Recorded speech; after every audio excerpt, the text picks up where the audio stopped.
আল্লাহ আমাদেরকে এই ধর্ম এই জন্য দেননি যে আমরা পরিবেশ থেকে লুকিয়ে থাকব। আল্লাহ আমাদেরকে এই ধর্ম দিয়েছেন পরিবেশকে পরিবর্তন করার জন্য।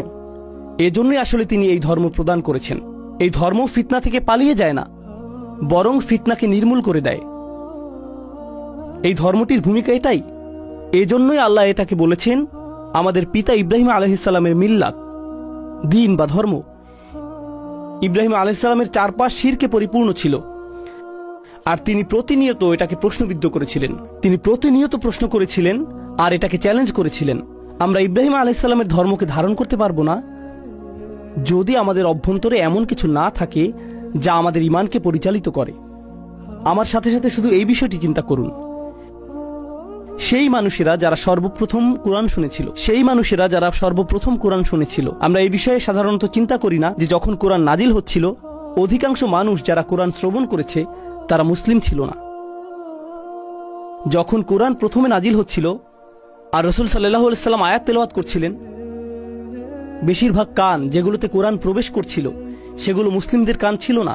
এর আগে তারা কয়েকশো বছর ধরে অমুসলিম থেকেছে। কোরআনের প্রতিটি আয়াত তাদের সংস্কৃতিকে প্রশ্নবিদ্ধ করেছে, এটা তাদের পরিবার প্রথাকে প্রশ্নবিদ্ধ করেছে, এটা তাদের পরিবেশকে প্রশ্নবিদ্ধ করেছে, এটা তাদের জীবন পদ্ধতিকে প্রশ্নবিদ্ধ করেছে, এটা সব কিছুকে প্রশ্নবিদ্ধ করেছে। কেন তারা পরিবার ত্যাগ করবে, সংস্কৃতি ত্যাগ করবে, স্বাধীনতা ত্যাগ করবে, সব কিছু ত্যাগ করে এই বাণী কেন গ্রহণ করবে? এটা আসলে কি? আল্লাহর বাণীটিতে শক্তিশালী কিছু ব্যাপার রয়েছে। আল্লাহর বাণীতে অতি প্রাকৃতিক অলৌকিক কিছু ব্যাপার রয়েছে। কল্পনা করুন, ইসলামের আগমনের পূর্বে তারা যা ইচ্ছা খেতে পারত, তারা যা খুশি তা করতে পারত, তারা যাকে ইচ্ছা হত্যা করতে পারত, তারা যেভাবে ইচ্ছা সেভাবে ব্যবহার করত, তারা যা ইচ্ছা তাই বলতে পারত।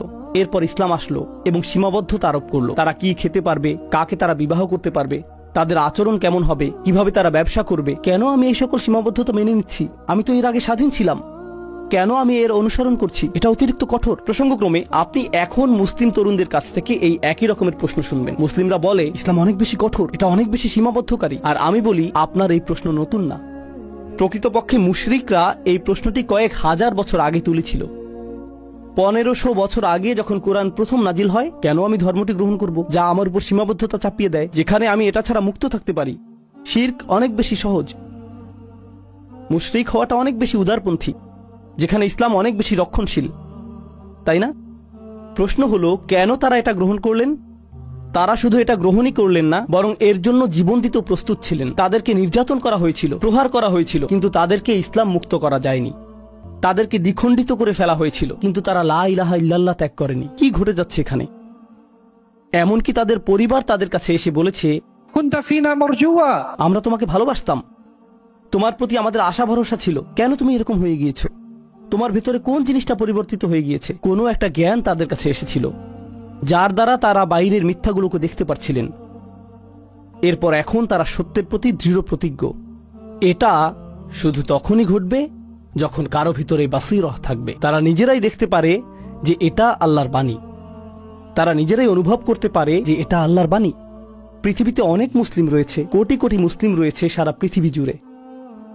যদি আমাদের বেশিরভাগ মানুষই শুধুমাত্র এজন্যই মুসলিম হই কারণ আমাদের পিতামাতা মুসলিম, কারণ আমাদের আশেপাশের পরিবেশ মুসলিম, তাহলে আমাদের ইসলাম সংকটের মধ্যে আছে। আমাদের ইসলাম সংকটের মধ্যে রয়েছে কারণ আশেপাশের পরিবেশ পরিবর্তিত হচ্ছে, আর যখন আশেপাশের পরিবেশ পরিবর্তিত হয়ে যাবে তখন ইসলামও পরিবর্তিত হয়ে যাবে। যেই জিনিসটি আমাদের ইসলামকে অব্যাহত রাখবে, আশেপাশের পরিবেশ পরিবর্তিত হোক বা না হোক, কোনো কিছু এটাকে প্রভাবিত করবে না যদি ইসলাম ভেতর থেকে আসে, বাইরে থেকে না। এটা ভিতর থেকে আসতে হবে। আমি আমেরিকায় থাকি, কখনো কখনো তরুণ ছেলেরা এসে আমাকে বলে, উস্তাদ, আমেরিকায় মুসলিম হিসাবে বসবাস করা আসলেই কঠিন। আর আমি বলি, আমার জীবনে এর চেয়ে অদ্ভুত কথা আর শুনিনি।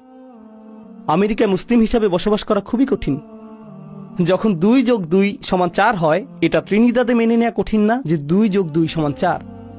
আর কানাডায় এটা মেনে নেওয়া অধিকতর কঠিন না, অন্য কোনো স্থানেও এটা অধিকতর কঠিন না।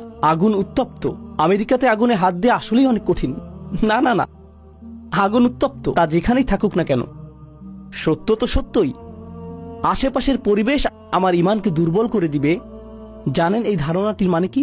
আপনার ঈমান শুধুই আশেপাশের পরিবেশ থেকে এসেছে, সেজন্যই এটা দুর্বল। আপনার ঈমান ভেতর থেকে আসেনি। ইমানকে আমাদের ভেতরে লালন করতে হবে, আমাদের ভিতরে তৈরি করতে হবে।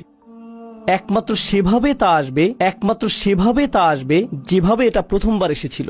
প্রথমবার এটা এসেছিল যখন মানুষ আল্লাহর বাণী নিয়ে চিন্তা